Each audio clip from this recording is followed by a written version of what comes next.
बहुत वर्ष रे घरटा थिला हेले आज शेषे याको भांगिबा पड़िला। नमस्कार मो ना राज। काली रो ब्लॉगर तो आपण देखिले बाउंड्री वाल काम अधा उठिथिला आ सेथि पई जेतिकी बाली आस्थिला सब सरी जाइथिला। तेणु आज सकाळ सकाळ बाली ट्रेप आसी पहुंचिला आ काली भली आज मध्य बाली को बोही बोही भल जगह नै रखिदेली। सत कहबी चिम जीवा मोर दरकार ही नाही।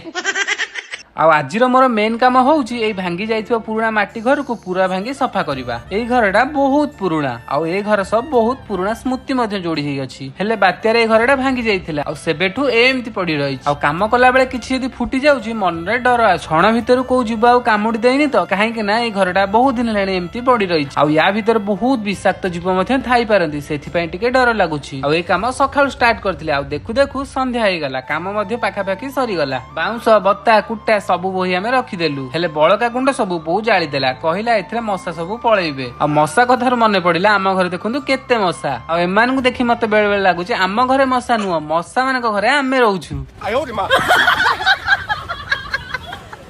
आ एमिति रियल लाइफ ब्लॉग देखिया पई आम चैनल को सब्सक्राइब करंतु। रहिली हसुथांतु खुशी रे रुहंतु।